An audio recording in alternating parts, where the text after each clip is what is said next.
पीछे जो हमने पहले से ट्रिगरिंग देख ली है, तो मीन उसमें हमारे एज़मा के लिए आप कह लें कि स्टेज एक्टिव हो चुकी है। उसमें आपके मास्ट सेल सेंसिटाइज हो चुके हैं, मीन एंटीबॉडीज़ उसके साथ लग चुकी हैं। अब मज़ीद अगली फ़ेज़ में जब दोबारा एक्सपोजर होगा, ये एंटीजन आपको दिखाए गए हैं, ठीक है। वही एंटीजन दोबारा एक्सपोज हुए हैं, तो ये फिर क्या करेंगे अगली फ़ेज़ है इमीडिएट फ़ेज़। इसमें ये आपको वेगस नर्व दिखाई गई थी पहले एफरेंट, उसको स्टिमुलेट करेंगे ये येलो कलर की।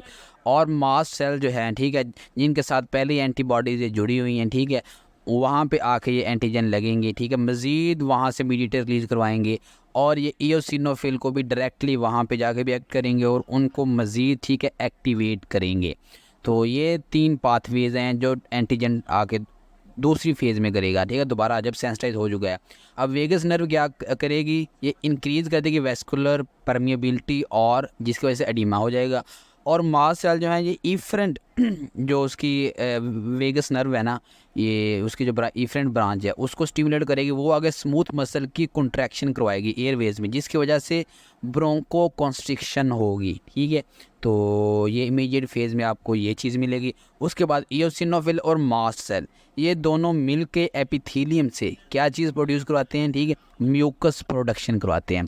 तो हमारे पास अब 3 चीज़ें हो चुकी हैं कि इंक्रीज वेस्कुलर परमेबिलिटी और एडिमा, म्यूकस प्रोडक्शन और ब्रोंको कॉन्स्ट्रिक्शन। ये 3 चीज़ें मेन है जो आपको मेन एस्थमेटिक सिम्टम्स करवाती हैं, ठीक है। तो ये आपने याद रखना है कौन कौन सी चीज़ें करवा रही हैं। इमीडिएट फेज़ में ये हुआ है। उसके बाद लेट फेज़ आती है। तो लेट फेज़ में क्या होता है, आपके जो रिक्रिएशन होती है किसकी, ल्यूकोसाइट्स की। ल्यूकोसाइट्स में सारे सेल्स हैं, न्यूट्रोफिल्स हैं, इयोसिनोफिल्स हैं, बेसोफिल्स हैं और लिम्फोसाइट्स, मोनोसाइट्स, वो सारी उनकी रिक्रूटमेंट होगी, ठीक है। क्योंकि पहले सारी स्टेज तैयार है, तो आगे फिर जो एंड पे लेट फेज़ में जो सिम्टम्स आ रही हैं, पहले सारा कुछ हो चुका है, न्यूट्रोफिल, ये सारी चीज़ें आ चुकी हैं, अब मज़ीद उनकी रिक्रूटमेंट हो रही है। और इयोसिनोफिल ये मेजर बेसिक प्रोटीन और इयोसिनोफिल केटाइनिक प्रोटीन, ठीक है, ये 2 प्रोटीन प्रोड्यूस करता है जो कि डैमेज करता है किसको, एपिथीलियम को। इसमें मेन जो डिफरेंस हमें पिछली फेज़ से मिलेगा वो एपिथीलियम का डैमेज मिलेगा, ठीक है। वो ऐसा होता है ना, अब लेट फेज़ में जाके होगा। उसके बाद ये ऊपर ल्यूकोसाइड थे, वो भी मीडिएटर रिलीज़ करते हैं, वो भी एपिथीलियम को डैमेज करते हैं। और वो मीडिएटर और क्या काम करते हैं, ब्रोंको कॉन्स्ट्रिक्शन भी करवाते हैं, ठीक है, स्मूथ मसल पे एक्ट करके।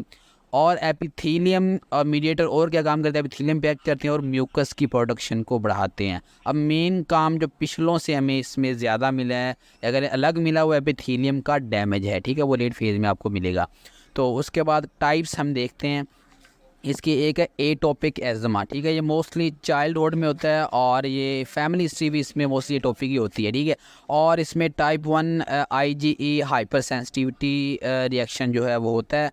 तो और मोस्टली इसमें एलर्जिक राइनाइटिस, अर्टिकेरिया, एक्जिमा वगैरह ये पहले होता है, फिर ये एज़मा होता है।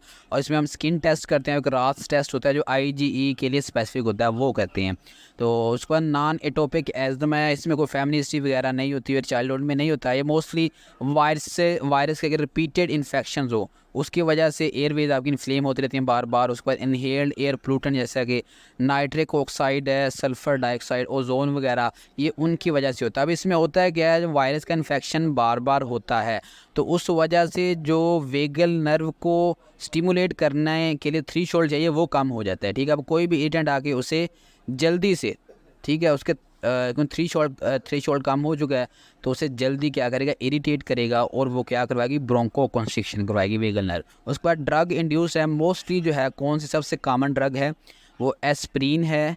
और एस्प्रिन क्या करवाती है, ये साइक्लोऑक्सीजनेज को जब इनहिबिट करती है तो एक पाथवे रेकिनॉइड एसिड वाला, ठीक है, उसके मेटाबॉलिज्म को इफेक्ट करती है। और दूसरी तरफ हमारे पास ल्यूकोट्राइन्स जो हैं वो बढ़ना शुरू हो जाते हैं। अब ल्यूकोट्राइन्स क्या करवाते हैं, उनका काम है ब्रोंको कॉन्स्ट्रिक्शन करवाना, ठीक है, और वो ब्रोंकियल स्पैज्म करवा देता है। तो इस वजह से एस्प्रिन इंड्यूस्ड भी इसे एज़मा कहते हैं। और एंड पे आपके पास ऑक्यूपेशनल है, इसमें जो पेशेंट जो है अगर एज़मा स्टिमुलेट होता है फ्यूम से, जैसे इपॉक्सी रेजन, प्लास्टिक्स वगैरह प्लास्टिक इंडस्ट्री में, और गैसें जिसमें टोलिन वगैरह आ जाती हैं, ठीक है, इन चीज़ों से, और स्मोक भी आप कह सकते हैं। तो ये सारी चीज़ें ऑक्यूपेशनल एज़मा करवाती हैं। हमारा तकरीबन सारा मुकम्मल हो चुका है। इसके बाद हम इसकी मॉर्फोलॉजी देखते हैं। Now let's have a visual mnemonic of asthma. So ये एक बहुत ही ब्यूटीफुल डायग्राम आपको दिखाई गई है। तो इस लड़की का नाम है उज़्मा, ठीक है। तो उज़्मा ये मैजिशियन है, बच्चों को मैजिक दिखाती है। तो इसका काम क्या है, मैजिक दिखाना। तो उज़्मा मैजिशियन हमारे टॉपिक का नाम हो गया। तो इससे आपने एज़्मा, उज़्मा से एज़्मा आप याद रखेंगे। तो शी इज़ ब्यूटीफुल, ठीक है।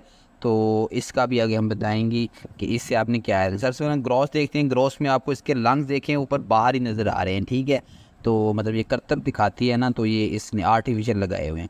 तो ये अब उसकी राइट साइड वाले देखें, ये आपको अब क्रॉस में आपको क्या नज़र आ रहा है, ये किस तरह के नज़र आ रहे हैं। ये आपको ओवर डिस्टेंडेड, ठीक है, लंग बड़ा सा नज़र आ रहा है। मीन इसमें हवा बहुत भरी हुई है, इस वजह से ओवर डिस्टेंडेड है। और ये आप उसकी लेफ़्ट साइड वाला देखें, ये इसमें आपको क्या मिल रहा है, कुछ पार्ट्स जो हैं इसके क्या मिल रहे हैं, एटलैक्टेसिस, ठीक है। मीन कुछ पार्ट जो हैं कोलैप्स मिल रहे हैं दूसरे लंग के आपको। तो ये दो फार्म्स आपको ग्रॉस में मिल सकती हैं। क्योंकि हम माइक्रोस्कोपिक में हम देखते हैं, माइक्रोस्कोपिक में आपको किस क्या क्या चीज़ें नज़र आएंगी, ठीक है। सबसे पहले इसकी बॉडी देखें आपको, ठीक है, चेस्ट और नीचे एब्डोमेन दोनों ये इस तरह जैसे आपको ना ट्रांसपेरेंट से नज़र आए, मीन फ्लूइड जैसा कोई हो ना, इस तरह का जेली टाइप नज़र आ रहा है। तो ये किसको शो कर रहा है, ये म्यूकस को शो कर रहा है, ठीक है। तो म्यूकस से आप याद करें म्यूकस प्लग।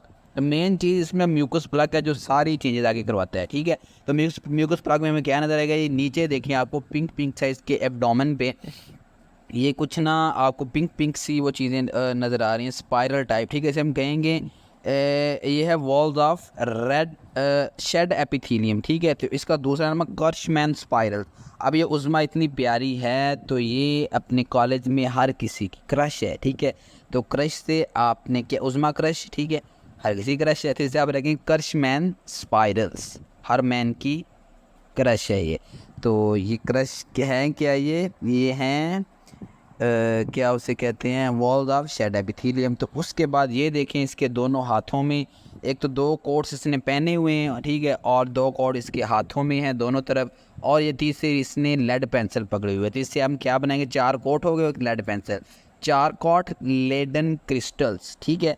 तो दूसरी चीज़ आपको म्यूकस प्लग में ये मिलेगी। अब 4 कोट लेडन क्रिस्टल होते क्या हैं, ठीक है। अब इनमें होता है, ये कलेक्शन होती है क्रिस्टलॉइड की, जो कि बने होते हैं इओसिनोफिल प्रोटीन्स के, ठीक है। तो ये आपने बस अगर कर्शमैन और 4 कोट लेड क्रिस्टल याद रख लें, इसमें क्या होता है ये आप ना भी याद रखें, फिर भी आप जो है आपका काम जो है वो चल जाएगा। इसके बाद एयरवे रिमॉडलिंग हम देखते हैं, ठीक है। इसमें क्या क्या चीज़ें जाती हैं, सबसे पहले ये इसकी वाल देखें, ये वाल आपको थिक नज़र आ रही है, ठीक है। तो थिकनिंग ऑफ एयर वाल। उसके बाद दूसरी तरफ ये देखें, इस लंग के नीचे आपको क्या नज़र आ रहा है, ये कुछ फाइबर्स नज़र आ रहे हैं, ठीक है। सब बेसमेंट मेम्ब्रेन फाइबर्स, क्योंकि इसकी एपिथेलियम अंदर होती है लंग की, हमने पहले लेक्चर में देखा था एल्वियोलाई की। उसके बाद बेसमेंट मेम्ब्रेन बाहर होती है, बेसमेंट मेम्ब्रेन के नीचे जो है वो सब बेसमेंट मेम्ब्रेन फाइब्रोसिस होगी। अब इस आप देखें उसके जो राइट साइड वाला लंग है उसमें ये आपको सब म्यूकोजा में क्या मिल रही हैं, कुछ आपको कैपिलरीज मिल रही हैं, ठीक है। मीन इंक्रीज वेस्कुलरिटी इन सब म्यूकोजा। तो और उसके बाद ये नीचे देखें आपको 2 मैंगो नज़र आ रहे हैं। मैंगो किसको शो करते हैं, ये ग्लैंड्स को शो करते हैं, ठीक है। और क्या होगा, increase in size of the sub mucosal gland, ये भी आपको सब म्यूकोजा में मिल रहे हैं, यानी म्यूकोजा के बिल्कुल नीचे थे। सब म्यूकोजल ग्लैंड जो हैं उनकी क्या हो गया, साइज़ में वो बढ़ चुके हैं। तो ये 4 चीज़ें आपको किस में मिलेंगी, एयरवे मॉडल में। हम इसे अब लिख भी देते हैं। थिकनिंग ऑफ एयर वाल है, उसके बाद सब बेसमेंट मेम्ब्रेन फाइब्रोसिस है, इंक्रीज सब म्यूकोजल ग्लैंड्स है, और हाइपरप्लेजिया ऑफ ब्रोंकियल मसल। क्योंकि इसकी वाल सबसे पहली जो चीज़ है थिकनिंग ऑफ एयर वाल किस वजह से हुई है, क्योंकि हाइपरप्लेजिया हो चुका है ब्रोंकियल मसल्स का, ठीक है। तो ये 4-5 चीज़ें आपने याद रखनी। सो एट द एंड वो have ribbon diagram, okay. Lecture पहले बहुत लेंथी हो चुका है, तो चलें इसे जल्दी जल्दी से कवर करते हैं। ये सबसे पहले आपको ऊपर जो है इसके म्यूकस के ऊपर कुछ सेल्स इओसिनोफिल्स वगैरह नज़र आ रहे हैं। इसके नीचे एपिथेलियम नज़र आ रही होगी आपको पिंक पिंक सी, और उसके नीचे ये आपको लैमिना प्रोप्रिया में इनफिल्ट्रेशन ल्यूकोसाइट्स की मिल रही है। ठीक है, कितनी ज़्यादा, मैं सारे हर किस्म के ल्यूकोसाइट्स आपको पीछे दिखाए हैं। ठीक है, नज़र आ रहे थे। उसके बाद ये नीचे आप देखिए आपको स्मूथ मसल, ठीक है, इसकी ये लेयर्स भी काफ़ी थिक मिल रही है। इसकी वजह से ही तो ब्रोंको कंस्ट्रिक्शन होती है। तो ये 3 चेंजेस आपको इसकी हिस्टोपैथोलॉजी में मिलेंगी।